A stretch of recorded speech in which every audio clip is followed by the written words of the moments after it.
You walk away from a conversation. Nothing bad happened. But somewhere on the drive home, your brain replays it. I probably talked too much. They went quiet after that. Did I say something weird? And the strange part? Nobody criticized you. Nobody looked upset. Nobody said a word. Your brain just invented a problem and then spent the next hour trying to solve it. So why does this happen? Why can one unreadable expression from someone you barely know send your mind into overdrive? Here's the thing. It has almost nothing to do with confidence and almost everything to do with something your brain has been doing since the day you were born.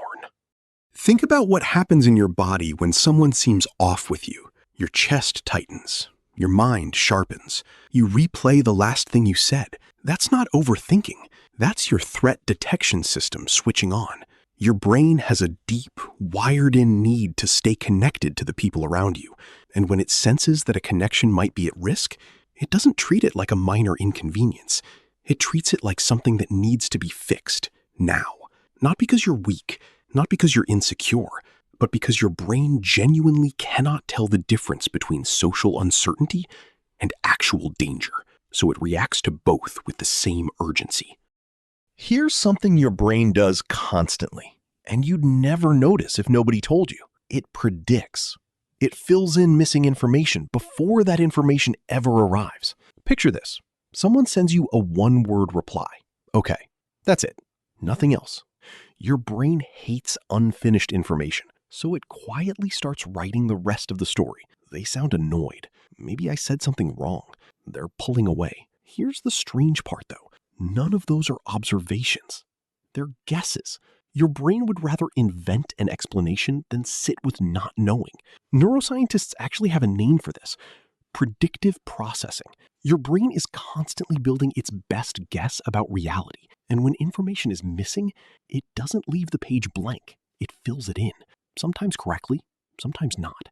And when it fills in social blanks, it almost never guesses the most neutral explanation. It guesses the one that would require the most urgent response, just in case. Maybe you've noticed this, but it's easy to forget in the moment. Most people aren't thinking about you nearly as much as you think they are. That awkward joke you made, you remember it for days. They forgot it before dinner. The pause that felt too long, the word you said wrong, the moment you wanted to take back. Your brain has a spotlight on it. But here's what that spotlight misses. Everyone else is standing under their own light, completely occupied with their own version of the same worry, wondering what you thought of them, replaying what they said. Nobody's watching your spotlight. They're too busy managing theirs. Not every opinion lands the same way. You already know this. A stranger's comment online might bother you for a few minutes, but one quiet, disappointed look from someone you love can stay with you for days, sometimes longer. That difference isn't random. The closer someone feels to your sense of who you are, the more weight your brain gives their opinion. Because it's not really measuring their words. It's measuring what it would mean to lose that connection. And some connections, your brain has quietly decided, are not optional. Here's where it gets interesting and a little uncomfortable. Sometimes you're not actually afraid of what other people think. You're afraid they might confirm what you already fear about yourself. Think about it. If you secretly worry you're too much for people, every time someone seems distant, that worry gets louder.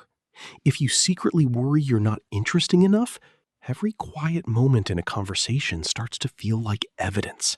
Other people's opinions become powerful, not because of what they said, but because they echo something that was already living in your head. The conversation isn't only happening between you and them. It's happening between you and the story you've been telling yourself for years.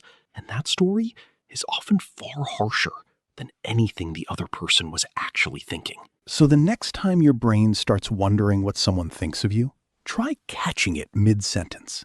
Ask yourself, do I actually know what they're thinking? Or am I filling in the blanks again? Because here's what's true. You'll probably never completely stop caring what people think. You're human. Your brain was built for this. But you don't have to believe every story it tells you. Because the loudest judgment you'll face most days isn't coming from anyone else. It's coming from the version of you that's still trying to earn permission to belong. And once you see that clearly, other people's opinions get a little quieter, not because they've changed, but because you finally understand where the noise was actually coming from. Your mind has its own reasons for doing the things it does. Sometimes those patterns protect you. Sometimes they make life feel harder. But understanding them is where change begins. If this video made you see your mind a little differently, subscribe to Sycho Decode for more science-based psychology videos. And I'd love to hear from you. Have you experienced this too? Share your thoughts in the comments. If you found this helpful, leave a like and share it with someone who might need to hear it. See you in the next one.